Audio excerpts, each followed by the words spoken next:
What's going on, guys? So in this video I'm just going to give a brief example of the toString method and how you can implement it.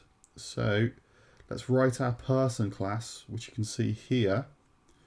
So public class person, let's give them some curly brackets and give them some fields. So private string name, private int age, private string job. Okay, right, so now let's make a constructor public person. Let's initialize our fields, so string a name, int an age, and string a job. Okay, so now all we have to do is initialize our field. So name equals our name, age equals an age, and excuse me guys, job equals a job. There we go. So need the semicolon there. There we go. So now we can create a person. So let's try that. Bob is 43 or 44 and he is a hitman. Okay. There we go. So that's instantiated correctly. So what happens when we try to print an object that we've just created? So let's do all of this in the constructor and we'll print out the results. So let's first of all create a person. So let's call them person of type person. Person1 equals new person. Excuse me guys, actually I'll do this in a method. So I'm not calling the constructor within the constructor. So we want it to return void because it's a test. So test toString. Okay. So let's create a person object here.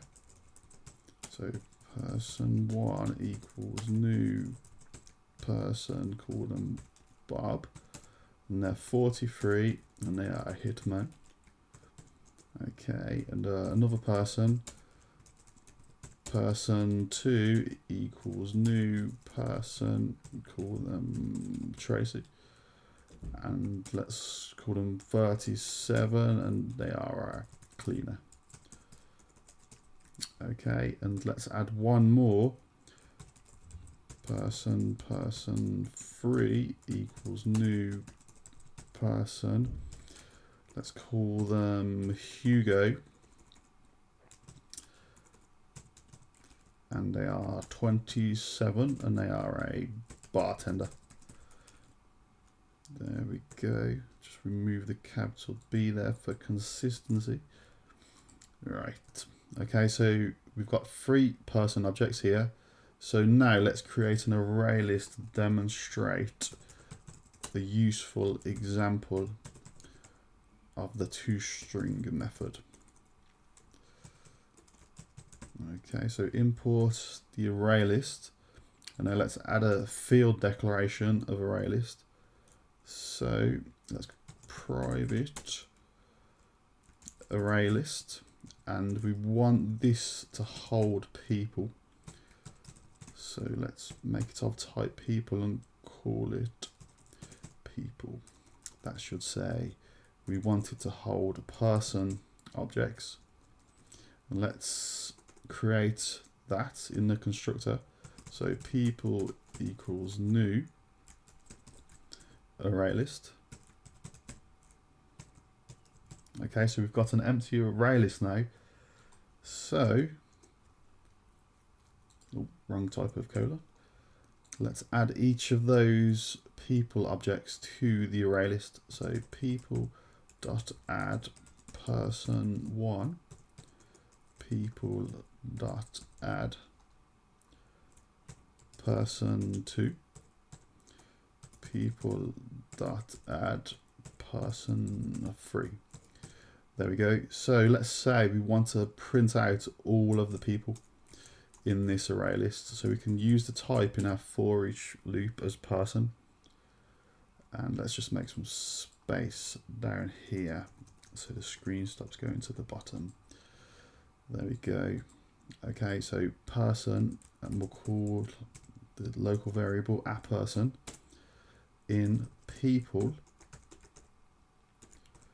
Okay, so each iteration of our for loop, we want to print a person. So let's see what that prints. Okay, so that's completed. Let's compile it, create a new person. You can just do any values because this is a test. Okay, and let's call our test toString method. So test toString. So it iterates through the person objects stored in the array list, and it just prints out the class name and the memory address. So if we want actual useful details to be printed, we actually need to implement a toString method in the person class. And how the toString method works is there's a toString method in the object class, which is a superclass to all classes.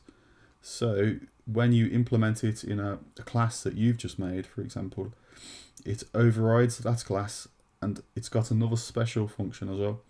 You don't actually have to call the method because it's automatically called with any print function. So we can just type a person and the toString method will automatically be called.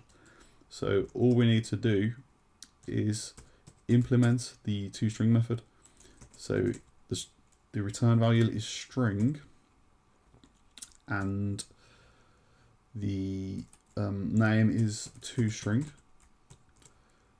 and the block should look something like something that will be useful.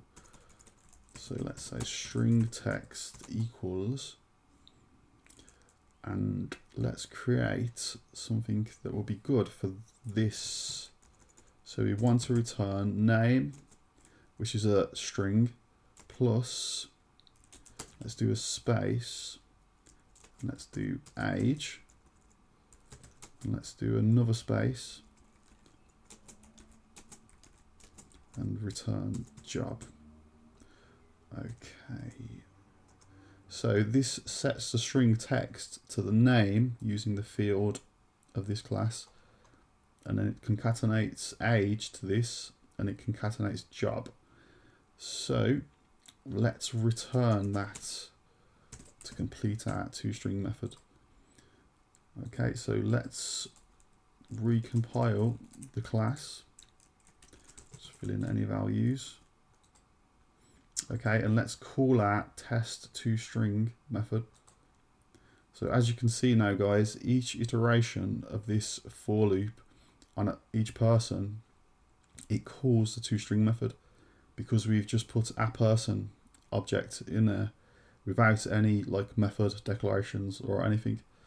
So that's why it's automatically called, and then it goes to this one each time, and it prints out the name, the age, and the job of the specific person object that's currently stored in this local variable, which iterates through the array list. So that's all there is to it, guys, basically. Hopefully this video helped you, and don't forget to like, subscribe, and comment.